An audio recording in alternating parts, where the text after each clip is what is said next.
পদের মাধ্যমে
নবীউল্লাহকে নিজের কলিজার টুকরা সন্তানকে সহায় করার জন্য নিয়ে গেছেন মেয়া প্রান্তরে, আর আপনাকে আমাকে সেখানে রাখতে হবে দিল্লি, ঠিক না? ওই শয়তানের যাবতীয় ওয়াসওয়াসাকে পশু জবাইয়ের মাধ্যমে জবাই করে দিয়ে আল্লাহ দত্ত সিদ্ধান্ত রাসূল প্রদর্শিত নীতির আলোকে জীবন গ্রহণ করার নাম হচ্ছে তাকওয়া। তোমরা যে তাকওয়া অর্জন করবে সেটাই আমার কাছে আসবে।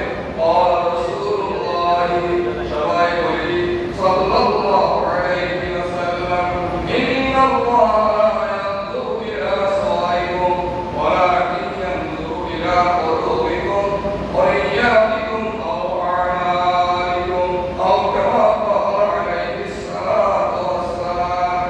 আল্লাহর হাবিব বলেছেন, নিঃসন্দেহে আল্লাহ রাব্বুল আলামিন মানুষের বাহ্যিক আবরণ দেখেন না, বাহিরের কোনো আমল দেখেন না।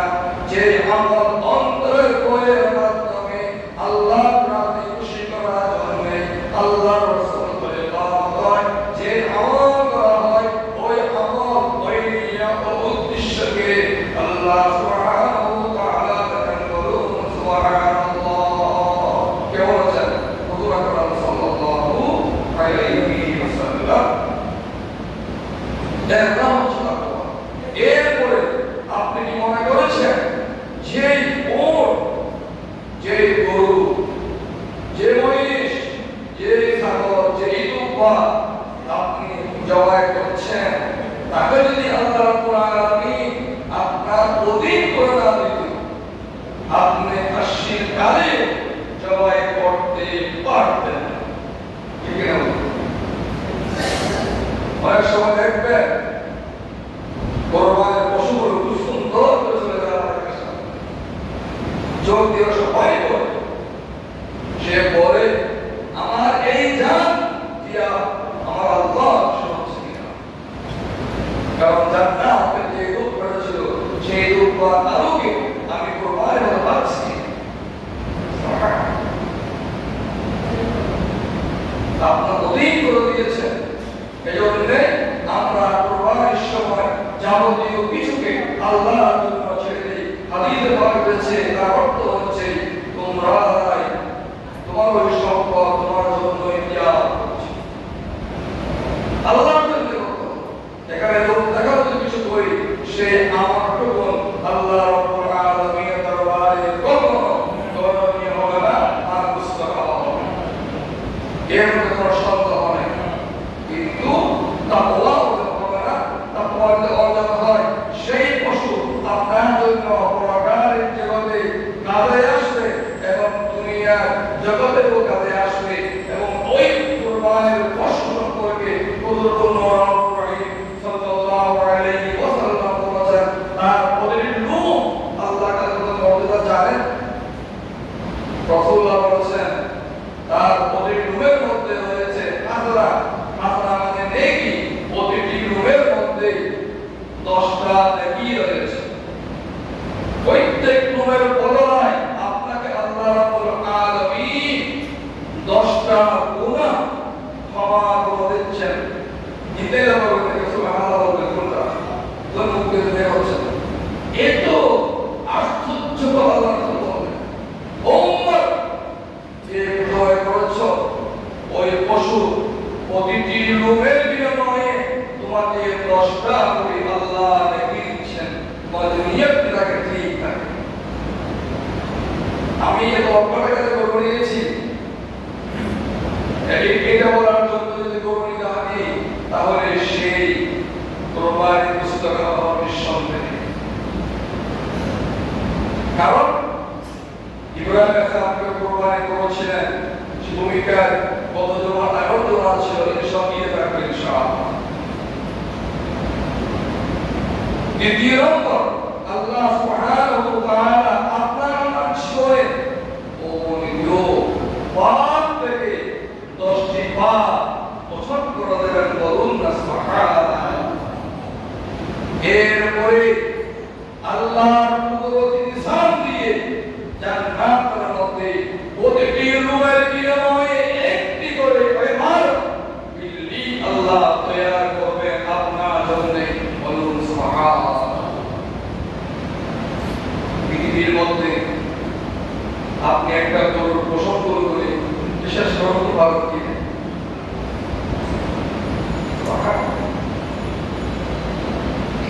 শুধু তাই নয়, এই পশু দিয়ে আপনি জান্নাতে গাড়ি গাড়ি গাড়ি উন্নত মানের এয়ারলাইন্স, এখন তো ইউরোপের মধ্যে একটা জলপথের জাহাজ, এক আকাশ করে জাহাজ বের হয়, মনোরম সুন্দর দুনিয়া চাকচিক্য সব দিয়ে বড়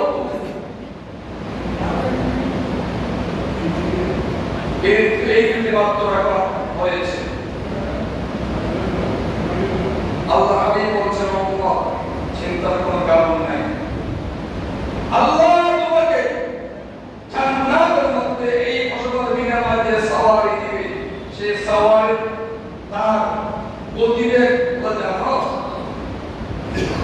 और कबूल কিন্তু জান্নাত তুওয়াহাতাল বাসার।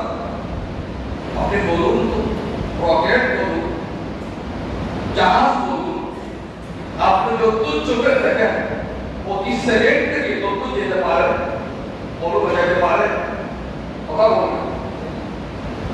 আপনি যে জাহাজে চলেন, যে রকেটে চলেন, আপনি যত চোখে দেখেন তত কি পলকে প্রতি সেকেন্ডে যেতে পারেন, পারেন। এগুলো বলেন না, বুঝতে বলতে বুঝতে দিলে আবার বলেন। রাসূলুল্লাহ বলেছেন ওর প্রতিটি কদম হবে আপনি যত দূর দেখেন তত বলুন সুবহানাল্লাহ। জান্নাতের সীমা দেখেন, রাসূলুল্লাহ বলেছেন ইয়াবিকাল্লাহু আহলুল জান্নাহ হাইসু ইয়াশা, যেমন ইচ্ছে তেমন করে জান্নাতের মধ্যে ওই সওয়াল দিয়ে আপনি ভ্রমণ করবেন, বলুন সুবহানাল্লাহ। আর কুরবানিতে করবেন কিভাবে করবেন, কি আশা নিয়ে করবেন, কি নিয়তে করবেন, নিজে অনুশীলন করুন। হাবিব কিবরিয়া সাল্লাল্লাহু আলাইহি ওয়াসাল্লাম কিছু মানুষ সম্পর্কে বলেছেন, অনেক মানুষ আছে আল্লাহ তাওফীক দিয়েছেন কুরবানি করার জন্য, আর কিছু আছে কুরবানি করার তাওফীক নেই, সে মুনাফার টাকা নিয়ে কুরবানি করে করা বড় টাকা হবে। আপনার কর্জ আছে, কর্জ আদায় করা ফরজ, কুরবানি করা ওয়াজিব। আর আল্লাহ আপনাকে তৌফিক দিয়েছেন পয়সা কমে যাবে, দৌড়া আল্লাহ তো যে বলতে যাও যত করে চলতে চাই আকিয়া কেন আপনি বলতে বলতে বলো না, ওইটা বলে কি বলো না, তাও কি শুকরিয়া আদায় বলো না। অনেকে তবে কাছে কুরবানি করেই না। রাসূলুল্লাহ আত্মকথা বলেছেন, রাসূলুল্লাহ সাল্লাল্লাহু আলাইহি ওয়াসাল্লাম মান কানা লাহু সাআ ওয়া লাম ইউদাহি ফালা ইয়াকরবান্না মুসাল্লানা। আল্লাহ আমার ওই উম্মত যাকে আল্লাহ পাক তৌফিক দিয়েছেন কুরবানি করার জন্য, ইবাদত করার জন্য, সে এগিয়ে আসলো না, তার কোনো অধিকার নাই ঈদগাহে এসে ঈদের সালাতের জামাতে এসে ঈদের সালাত আদায় করার কোনো অধিকার সে উম্মত আমার রাখে না। চিন্তা করতে বলুন নাউযুবিল্লাহ।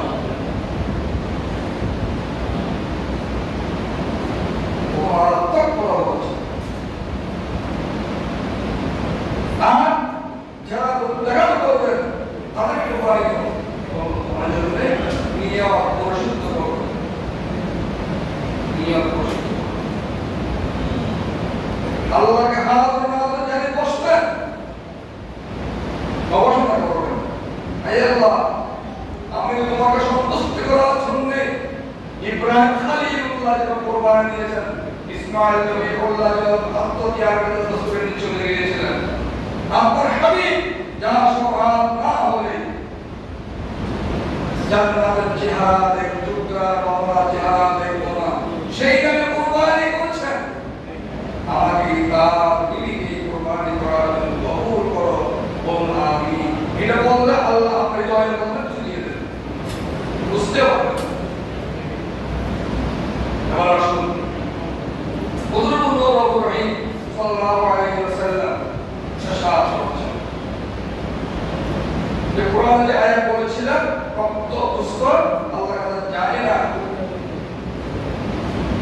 যায়, একটা জিনিস যায়, চলে যায়।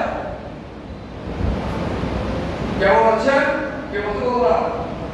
রাসূলুল্লাহ কেমন আছেন? রাসূলুল্লাহ সাল্লাল্লাহু আলাইহি ওয়াসাল্লাম বলেছেন, গোশত যাবে না আল্লাহর কাছে, রক্ত যাবে না, শিং যাবে না, চামড়া যাবে না, হাড্ডি যাবে না, কিছুই যাবে না, একবারে যাবে। প্রতিদিন চলে যায় আমার আপনার বাবা আল্লাহ কবুল করবে আমিন। হুজুর নবী সাল্লাল্লাহু আলাইহি ওয়াসাল্লাম ইরশাদ করেছেন, কুরবানির দিন। এখন আমাদের কুরবানির কোন দিন কথা বলবেন? কুরবানির কোন দিন?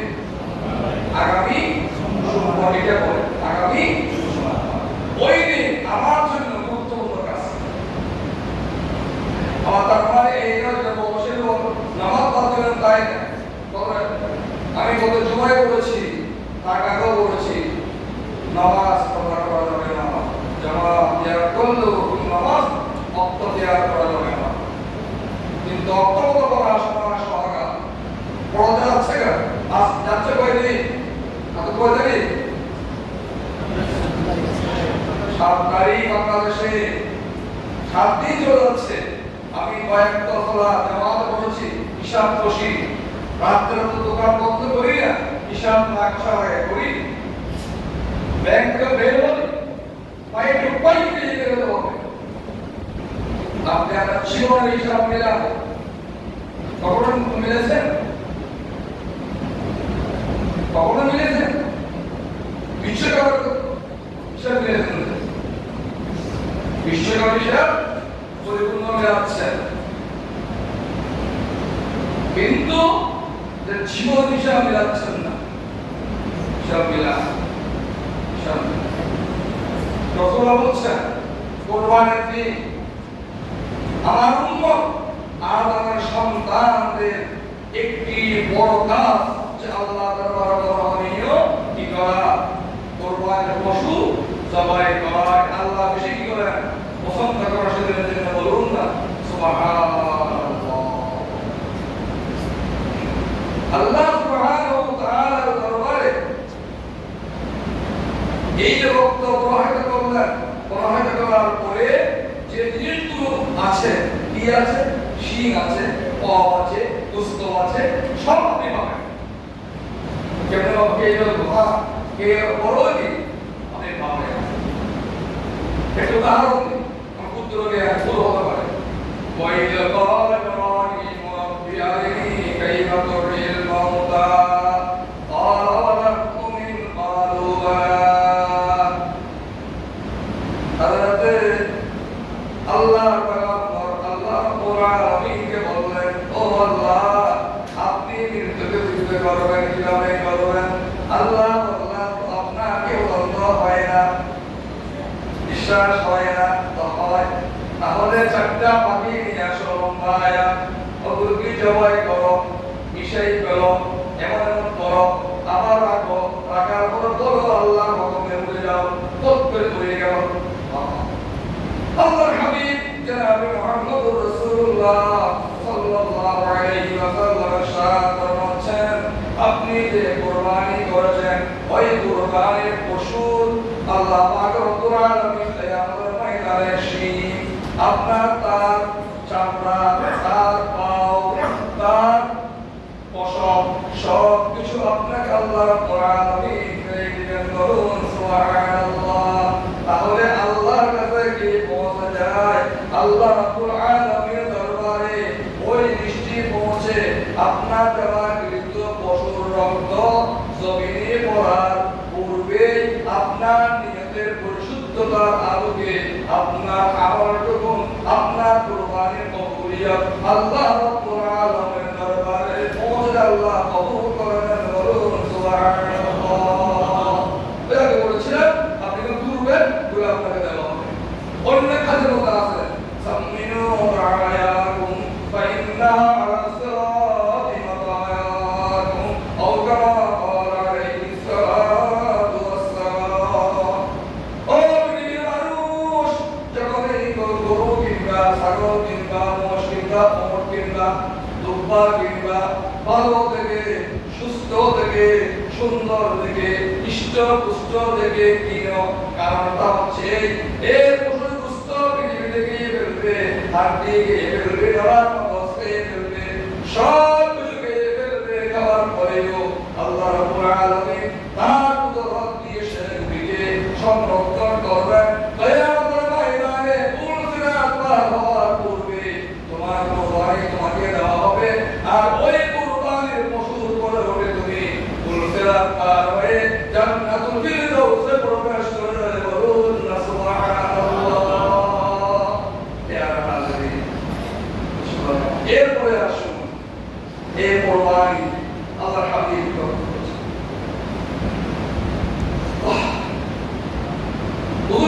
সাল্লাল্লাহু আলাইহি ওয়াসাল্লাম যখন এই কুরবানির ইচ্ছে পোষণ করতেন তখন ক্রয় করতেন দুটি ছাগল। আরবের প্রথা বা ছাগল, ঠিক আছে, বেশি দুটা ক্রয় করতেন। অত্যন্ত সুন্দর, হৃষ্ট-পুষ্ট, ধূসর রঙের, শিংওয়ালা এই ধরনের দুইটি ছাগল হাবিব কিবরিয়া সাল্লাল্লাহু আলাইহি ওয়াসাল্লাম তার নিজের মুবারক হাতে মুবারক অর্থ দিয়ে ক্রয় করতেন। বলুন সুবহানাল্লাহ। কি করতেন? করার পরে একটা ছাগল আল্লাহর হাবিব কুরবানি দিতেন তার উম্মতের বসবাস করার জন্য। মিম্মান শাহিদা বিত-তাওহীদ ওয়া শাহিদা লাহু বিল বালাগ। তাওহীদ এবং রিসালাতের স্বীকৃতি যারা প্রদান করেছেন তাদের জন্য একটা, তারা কারা? তারা হলো ঈমানদার।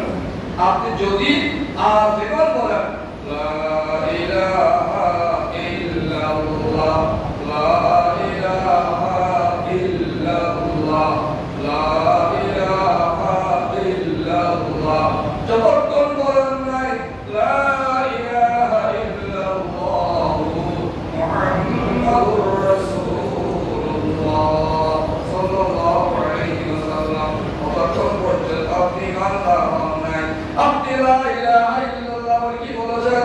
আমার অবশ্য নাই, আমি সাজদা করার জায়গা নাই, আমি মালিক, আমার মালিক নাই, একমাত্র আমার সবকিছুর মালিক আমার সৃষ্টিকর্তা আল্লাহ রাব্বুল আলামিন। আর এই সত্তাকে চেনার জন্য কোনো মাধ্যম নাই, মাধ্যম হলো হায়াতুন নবী মুহাম্মদুর রাসূলুল্লাহ সাল্লাল্লাহু আলাইহি ওয়াসাল্লাম। এই রিসালাত স্বীকৃতি কারা দিয়েছেন চিন্তা করে। যেখানে সেখানে আমি আজ আমার রিসালাত আল্লাহর হাবিবের জান করে দিচ্ছি, যেখানে সেখানে তাওহীদের জান করে দিচ্ছি। আমি বলছি আর ওই কাজ না করলে, ওনার পা না টিকলে, ওনার দোষারোপ না করলে আমি উদাত্ত হয়ে যাবো, তাকে বলে যাবো আল্লাহর কসম নয়, আল্লাহর কসম নয়। চিন্তা করে দেখুন, মায়ের পেটে আমরা কে খাওয়াইছি,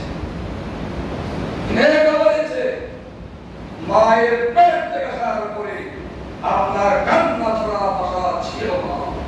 ওদের বাচ্চা যখন গ্রহণ করে খেতে পারে, ছাগলের বাচ্চা খেতে পারে, ওদের বাচ্চা খেতে পারে, গরুর বাচ্চা খেতে পারে, মানুষের বাচ্চা খেতে পারে না। ঠিক কিনা বলুন? কে খাওয়াইছে?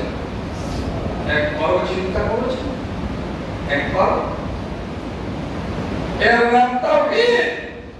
আল্লাহ আর মালিক, ওই আল্লাহকে চেনার জন্য আমার আপনার নবী, বিশ্ব নবী, ইমামুল মুরসালিন, শফিউল মুযনিবিন মুহাম্মদুর রাসূলুল্লাহ সাল্লাল্লাহু আলাইহি ওয়াসাল্লামের তরিকার অনুসরণ করতে হবে। ইচ্ছে বদল হবে না। এই তাওহীদের স্বীকৃতিতে ওই উম্মতের পক্ষে হাবিব কিবরিয়া বলেছেন প্রতিটি বছর একটা কুরবানি দিয়েছেন, আরেকটা নিজের জন্য, পরিবারের জন্য। মুহাম্মদ সাল্লাল্লাহু আলাইহি ওয়াসাল্লাম আন মুহাম্মাদিন ওয়া আলি মুহাম্মদ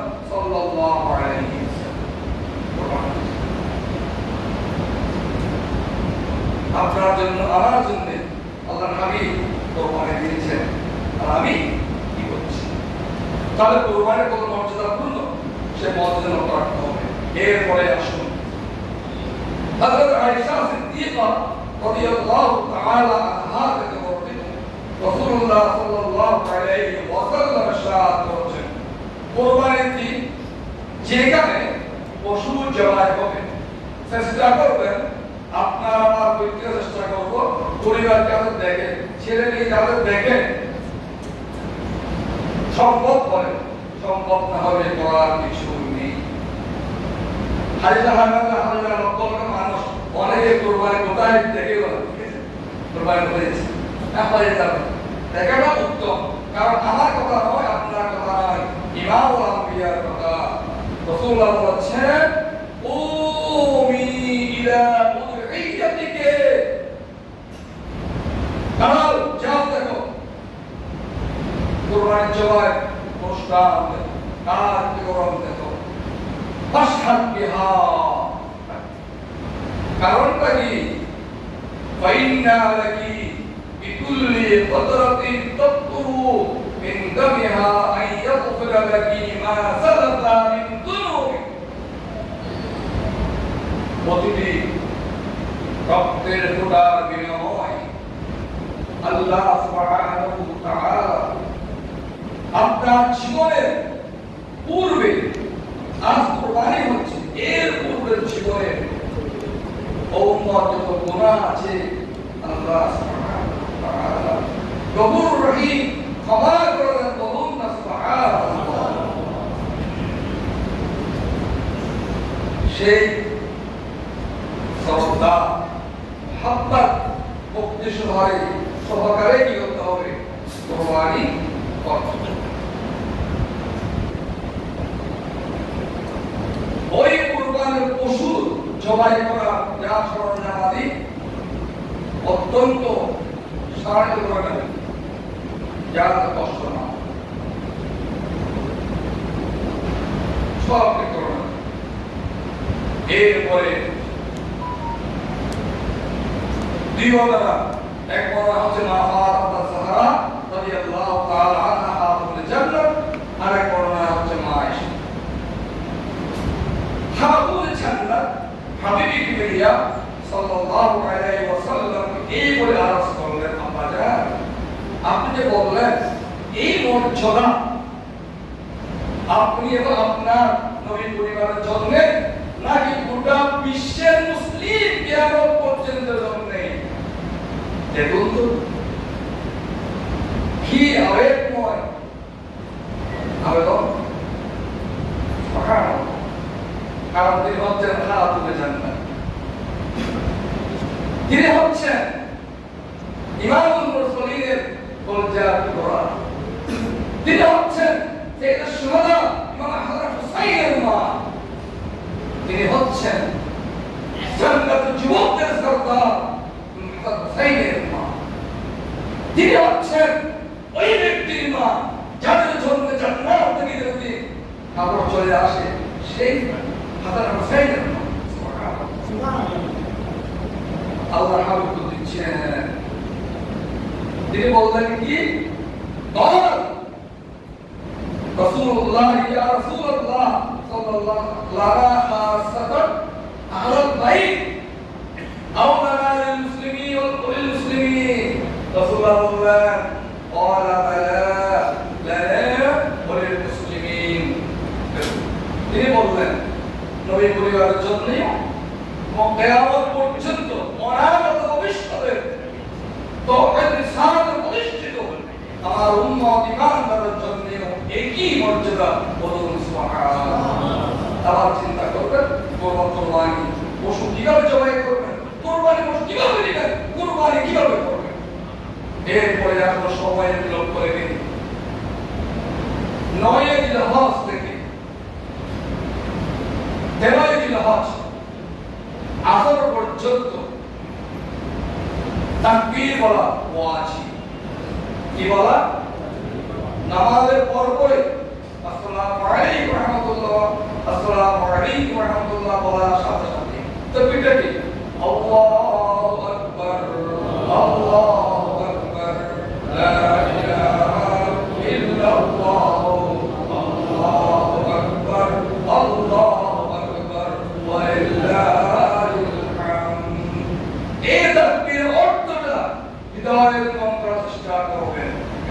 বলেছেন আপনি জানেন?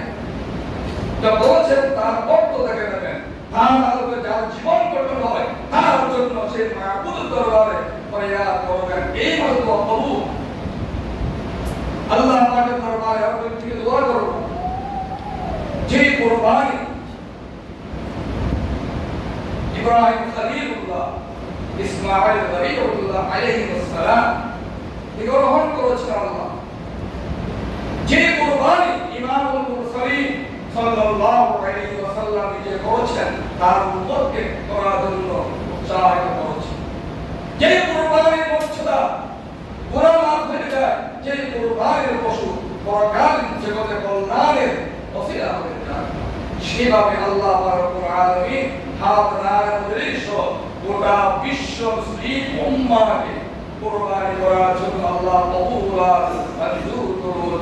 আমরা বলি আমিন। ওয়া আখিরু দাওয়ানা আলহামদুলিল্লাহি